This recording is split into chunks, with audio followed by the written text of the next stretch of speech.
जी sir. आप अगर यहाँ पर ध्यान दीजिएगा तो एक आपके पास सॉलिड स्फीयर है, उसको हम लोगों ने आगे की तरफ स्पीड दिया हुआ है v नॉट और ओमेगा नॉट बराबर 0 से। एक आपके पास बेसिकली हॉरिजॉन्टल प्लैंक है जो कि आपके पास रेस्ट में है, उस पर रख दिया है, और यहाँ पर म्यू बराबर 0 और यहाँ पर म्यू बराबर म्यू है, ठीक है। तो अब अगर आप ये बॉटम मोस्ट पॉइंट को ध्यान देंगे सर, तो वो प्लैंक के रेस्पेक्ट में फॉरवर्ड डायरेक्शन में मूव कर रहा है। अगर आप यहाँ पर बॉटम मोस्ट पॉइंट पर ध्यान देंगे तो वो प्लैंक के रेस्पेक्ट में फॉरवर्ड डायरेक्शन में मूव कर रहा है। मतलब कि आपके पास फॉरवर्ड स्विंग है तो काइनेटिक फ्रिक्शनल फोर्स लगेगा आपके पास बैकवर्ड डायरेक्शन में लगेगा, right sir, is it true? मतलब कि सॉलिड स्फीयर पर F के बराबर mu M g kinetic frictional force आपके पास तो लग रहा है बैकवर्ड डायरेक्शन में, और वहीं तो ये वाले तो प्लैंक पर अगर आप ध्यान दीजिएगा तो काइनेटिक फ्रिक्शनल फोर्स F के बराबर म्यू एम जी आपके पास लग रहा है फॉरवर्ड डायरेक्शन में। अगर जैसा कि मैंने यहाँ पर कहा कि अगर आप यहाँ पर बॉटम मोस्ट पॉइंट पर ध्यान देंगे तो वो प्लैंक के रेस्पेक्ट में फॉरवर्ड डायरेक्शन में मूव कर रहा है, मतलब कि फॉरवर्ड स्वीपिंग है तो काइनेटिक फ्रिक्शनल फोर्स लगेगा आपके पास बैकवर्ड डायरेक्शन में लगेगा, right sir, is it true? मतलब कि ये सॉलिड स्फीयर पर तो आपके पास काइनेटिक फ्रिक्शनल फोर्स F के बराबर म्यू mg लग रहा है बैकवर्ड डायरेक्शन में, और ये प्लैंक पर आपके पास काइनेटिक फ्रिक्शनल फोर्स F के बराबर म्यू mg लग रहा है फॉरवर्ड डायरेक्शन में, राइट। तो अब हम लोग condition of the pure rolling जानते हैं कि ये बॉटम मोस्ट पॉइंट जो है वो बेसिकली तो ये प्लैंक के रेस्पेक्ट में रेस्ट पर है। हम लोग यहाँ पर condition of the pure rolling ये जानते हैं कि बॉटम ऑफ द पॉइंट है वो आपका प्लैंक के रेस्पेक्ट में रेस्ट पर है। तो वो हमारे पास आ जाएगा तो v स्फीयर और minus omega sphere into r बराबर आ जाएगा हमारे पास v प्लैंक, वो हमारे पास आ जाएगा तो v स्फीयर और minus omega sphere into r बराबर आ जाएगा हमारे पास v प्लैंक। तो v एट है हमारे पास v naught minus mu dt और माइनस आ जाएगा omega sphere into r। Alpha आता है आपके पास टॉर्क बाय आई, और टॉर्क है आपके पास mu mg r by i है आपके पास 2/5 mr स्क्वायर इनटू t, ये है आपके पास ओमेगा एट इनटू r, और वो बराबर है आपके पास v प्लैंक आपके पास है mu mg by m into t के बराबर है, राइट, इज इट ट्रू? ये आपके पास तो वीक प्लैंक है, क्योंकि वी प्लैंक के प्लैंक पर हमारे पास basically kinetic frictional force F के बराबर म्यू mg लग रहा है आगे की तरफ, सिंपल। तो v naught minus 7/2 mu dt बराबर आ गया है mu mg by m into t। तो v नॉट का वैल्यू आ गया है हमारे पास mu dt into 7/2 plus m by m, t का वैल्यू आ गया है, ये वो टाइम है जब आपका प्योर रॉलिंग स्टार्ट होगा, ये टाइम है, ठीक है। तो t का वैल्यू आपके पास आ गया है, ये वो मतलब टाइम है जब आपका बेसिकली प्योर रॉलिंग स्टार्ट होगा, वो वाला टाइम है ये, right sir, is it true? तो आपके पास t का वैल्यू आ गया है v not by mu g into 7/2 और प्लस m बाय m।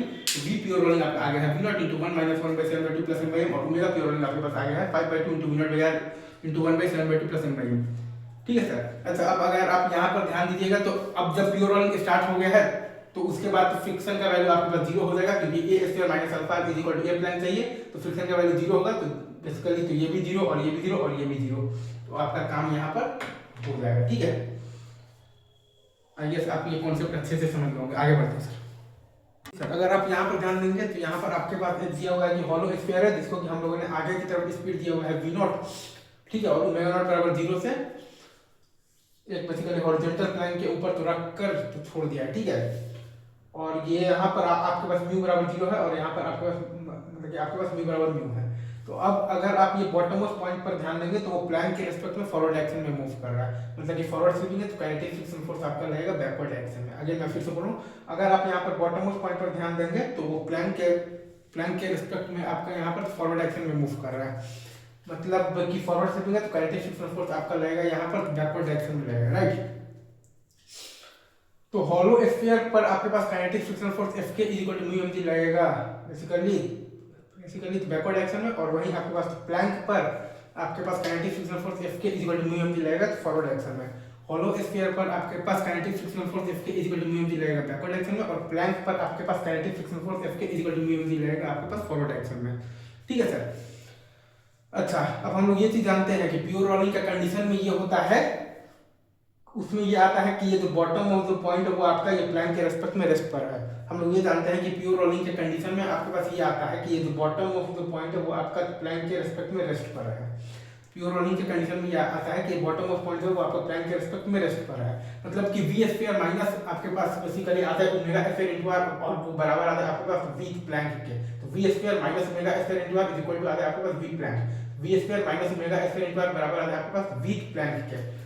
तो v स्क्वायर है आपके पास v naught minus mu gt और माइनस ओमेगा स्क्वायर, तो अल्फा आता है आपके पास टॉर्क बाय आई, और टॉर्क है आपके पास mu mg r by I है, मतलब कि आपके पास 2/3 mr स्क्वायर इनटू t, ये है आपके पास omega at T into r, और बराबर आप देखिएगा तो v प्लैंक आपके पास आ जाएगा mu mg by m into t, तो v प्लैंक आपके पास आ जाएगा mu mg by m into t, ठीक है। मतलब कि V naught minus 5/2 mu G T बराबर आ जाएगा आपके पास mu M G by M into T. तो वी नॉट का वैल्यू आपके पास आ जाएगा म्यू जी टी इंटू आ जाएगा मतलब कि आपके पास 5/2 और प्लस एम बाई एम।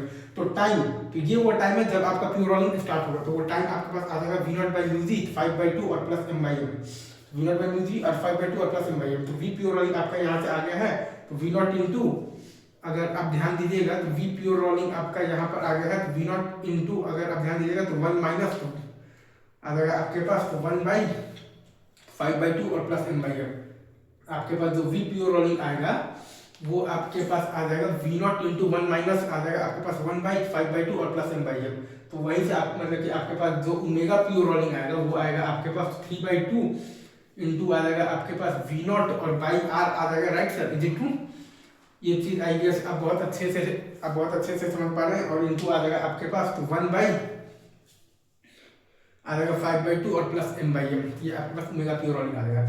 और फाइनल स्टेट में आपके पास फ्रिक्शन का वैल्यू 0 हो जाएगा, क्योंकि आपको बनाना है बेसिकली स्टैटिक फ्रिक्शनल फोर्स आपका बेसिकली। तो कौन सा इक्वेशन मेंटेन करता है, A square minus alpha R बराबर A plank. Static friction force आपका ये वाला इक्वेशन मेंटेन करता है, A square minus alpha into R बराबर ए प्लैंक।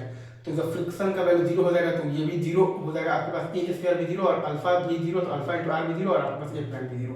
तो फाइनल स्टेट में आपके पास फ्रिक्शन बराबर 0 हो जाएगा। ठीक है सर, आगे बढ़े, मूव ऑन।